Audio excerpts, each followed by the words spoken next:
ഗുരുബ്രഹ്മാ ഗുരുവിഷ്ണു ഗുരുർദേവോ മഹേശ്വര ഗുരു സാക്ഷാത് പരബ്രഹ്മ തസ്മൈ ശ്രീ ഗുരവേ നമഃ. ഓം ചിന്താലേശായ പരമഗുരുവേ നമഃ. ഓം ചിന്താലേശായ പരമഗുരുവേ നമഃ. ഓം ചിന്താലേശായ പരമഗുരുവേ നമഃ. നമസ്കാരം. ആചാര്യ വിഷ്വൽ മീഡിയയുടെ പുതിയ ഒരു എപ്പിസോഡിലേക്ക് എല്ലാ മാന്യ പ്രേക്ഷകർക്കും സുസ്വാഗതം. ജ്യോതിഷ സംബന്ധമായ കാര്യങ്ങളെക്കുറിച്ചാണ് നമ്മൾ ഈ ചാനലിലൂടെ പറഞ്ഞു വരുന്നത്. അപ്പോൾ ഓരോ രാശിക്കാർക്കും ഇന്ന് നമുക്ക് വേഴമാറ്റത്തെക്കുറിച്ചാണ് പറഞ്ഞു വരുന്നത്. വേഴമാറ്റം എന്ന് പറയുമ്പോൾ വേഴഭഗവാൻ ഓരോ വർഷവും ഓരോ രാശിയിൽ ഇരുന്നു കൊണ്ട് ആ രാശിയും മറ്റ് രാശികളെയും വീക്ഷിക്കും. അത് പലപ്പോഴും ശുഭമായും അശുഭമായും കലാശിക്കും.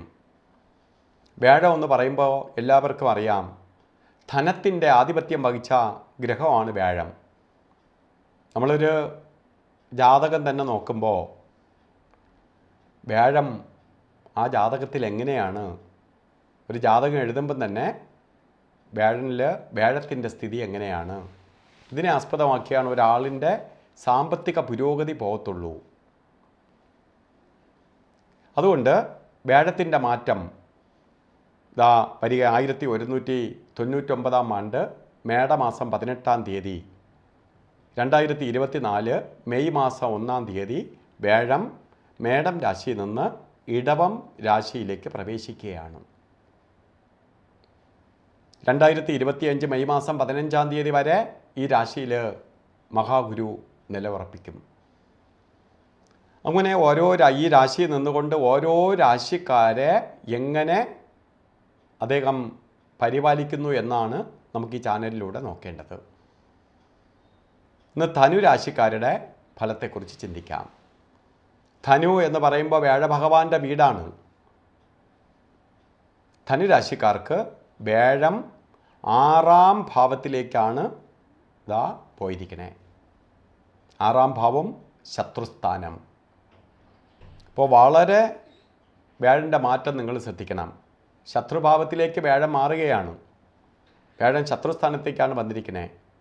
അപ്പോൾ ശത്രുദോഷം വർദ്ധിക്കും, ശത്രുക്കളുടെ എണ്ണം വർദ്ധിക്കും. ഏറ്റവും ജോലി സ്ഥലത്ത് ശ്രദ്ധിക്കണം.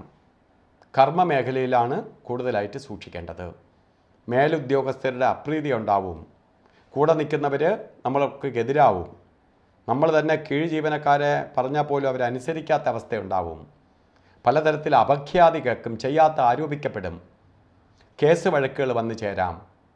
മനസ്സറിയാതെ നമുക്ക് പലവിധ പ്രശ്നങ്ങളിൽ കുടുങ്ങാം. അപ്പോൾ അത്ര ദയനീയവും പരാജയ ഭീതി ഉണ്ടാകുന്ന ഒരു സമയമാണ് 6-ൽ വ്യാഴം നിൽക്കുന്ന കാലഘട്ടം. ഈ സമയത്ത് സാമ്പത്തികമായി നിങ്ങൾ ഞെരുങ്ങും. പൈസയൊക്കെ വരവുണ്ട്, പക്ഷെ ഒന്നിനും തികയില്ല. 100 വരുമ്പോൾ 150ൻ്റെ ചിലവ് വരും. അതിനൊപ്പമാണ് ഈ ശത്രുഭയം, ശത്രുക്കളുടെ എണ്ണം കൂടുകയും ഇപ്പോൾ പല തരത്തിലുള്ള ബുദ്ധിമുട്ടുകൾക്കിടവരികയും ചെയ്യുന്ന കാലഘട്ടം. അപ്പോൾ വളരെ സൂക്ഷിക്കേണ്ട ഒരു സമയമാണ് ധനുരാശിക്കാർക്കെന്നറിയുക. കാരണം എല്ലാത്തിനേക്കാൾ ഡേഞ്ചറാണ് ശത്രു ദോഷം. അതുപോലെ അപകട സാധ്യതകൾ, ശാരീരിക ബുദ്ധിമുട്ടുണ്ടാക്കും. കാരണം ചൈതന്യമില്ലല്ലോ. വ്യാഴ ചൈതന്യം, ഗുരുവിൻ്റെ ചൈതന്യം അസ്തമിക്കുകയാണ്, മറഞ്ഞു പോവുകയാണ്. അതുകൊണ്ട് നമ്മൾ ചെയ്യുന്ന ഓരോ പ്രവൃത്തിയും ഓരോ ആൾക്കാരെ കൂടെ സഹകരിക്കുന്നതും ശ്രദ്ധിക്കണം. അല്ലെങ്കിൽ 5 ദിവസം സഹകരിക്കുന്നവർ 6ൻ്റെ അന്ന് ശത്രുവായി മാറും. സാമ്പത്തിക കാര്യങ്ങളിൽ സൂക്ഷിക്കണം. ഓരോ കാര്യങ്ങളിലും എടുത്ത് ചാടി ഒരു തീരുമാനം കൈക്കൊള്ളരുത്. മറ്റൊന്ന്, വാക്കുകൾ അളന്ന് ഉപയോഗിക്കുക.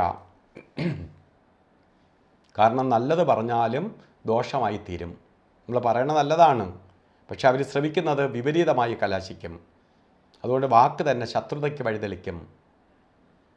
അപ്പോൾ വളരെ ശ്രദ്ധിച്ച് കൊണ്ടുപോകണം. ശത്രുദോഷം വർദ്ധിക്കാൻ ഇടവരുന്ന സമയം അപ്പോൾ വാക്ക് തന്നെ ശത്രുതയ്ക്ക് വഴിതെളിക്കും. സാമ്പത്തിക ഇടപാടുകളിൽ സൂക്ഷിക്കണം. വണ്ടി ഓട്ടിക്കുന്നിടത്ത്, വാഹനം കൈകാര്യം ചെയ്യുന്നിടത്ത് സൂക്ഷിക്കണം.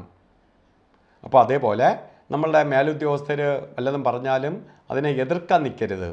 കാരണം എന്തെങ്കിലും നമ്മളെ വായിൽ നിന്ന് അറിയാതെ വീണാൽ പോലും അത് അവർ വേറൊരു വഴിക്കെടുക്കും. നമ്മളെ ജോലി തന്നെ നഷ്ടപ്പെടാനിടവരും. ഇപ്പോൾ സാമ്പത്തിക ബ്ലോക്ക് വരണമെന്നുണ്ട്. അപ്പോൾ സാമ്പത്തിക നഷ്ടത്തിന്, അപ്പോൾ ബിസിനസ് ആദ്യ കാര്യങ്ങൾ ചെയ്യുന്നവരും ഇപ്പോൾ താഴെ കീഴ് ജീവനക്കാരാവിട്ട് അവരെയൊക്കെ വളരെ സമന്വയത്തോടു കൂടി നമുക്ക് ദേഷ്യം വന്നാലും അത് മാക്സിമം ഉള്ളിലൊതുക്കി ഭഗവാനെ എന്ന് വിളിച്ച് ഉള്ളിലൊതുക്കി പോകണം.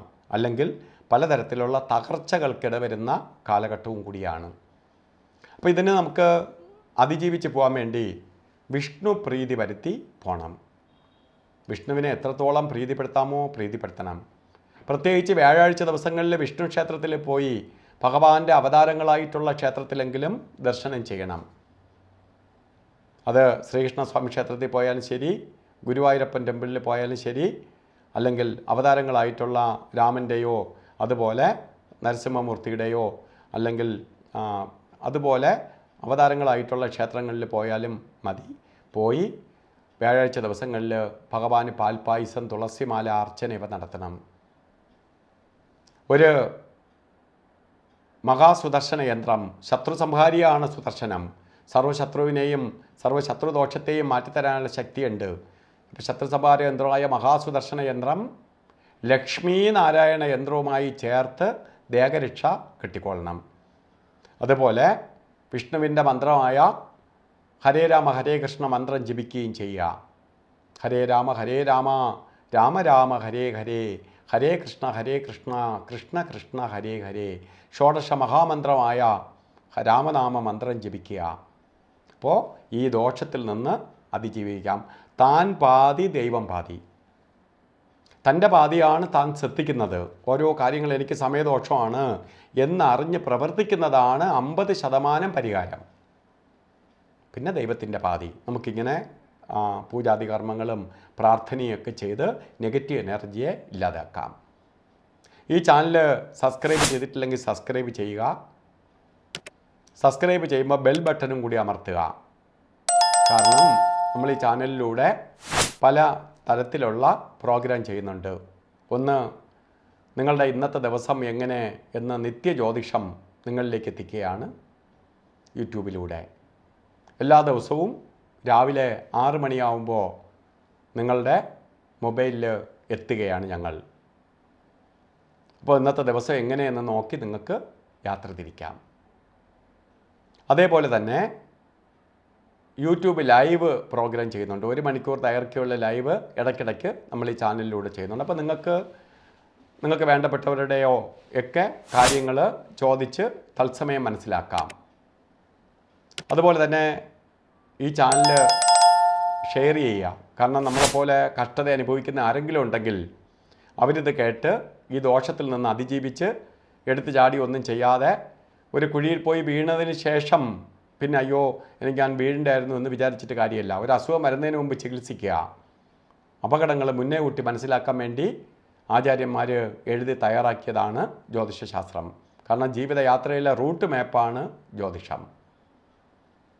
അപ്പോൾ അതുപോലെ വിദേശ മലയാളികളുടെ അഭ്യർത്ഥന മാനിച്ചുകൊണ്ട് ദുബായി തന്നെ UAE കരാമ എന്ന് പറഞ്ഞ സ്ഥലത്ത് ആരാമൻ റെസ്റ്റോറൻറ്റിനടുത്തായിട്ട് നമ്മൾ പൂജാസ് ജുവലറി ട്രേഡിംഗ് LLC എന്ന് പറഞ്ഞ സ്ഥാപനം നടത്തുന്നുണ്ട്. അവിടെയും കൺസൾട്ടേഷൻ ഉണ്ട്. അതുപോലെ വിദേശ മലയാളികൾക്കായിട്ട് UAE തന്നെ പ്രമുഖ മലയാള ചാനലായ NTV എന്ന് പറഞ്ഞ ചാനലിൽ എല്ലാ ഞായറാഴ്ചയും 12 മണി മുതൽ 1 മണി വരെ ലൈവ് പ്രോഗ്രാം ചെയ്യുന്നുണ്ട്. അത് നിങ്ങൾക്ക് വിളിച്ച് നിങ്ങളുടെ കാര്യങ്ങൾ അതെങ്കിൽ മാക്സിമം ഉപയോഗപ്പെടുത്താവുന്നതാണ്. അപ്പോൾ എല്ലാ ധനുരാശിക്കാർക്കും നല്ലത് വരട്ടെ എന്ന് സർവേശ്വരനോട് പ്രാർത്ഥിച്ചുകൊണ്ട് നിർത്തുന്നു. നന്ദി, നമസ്കാരം.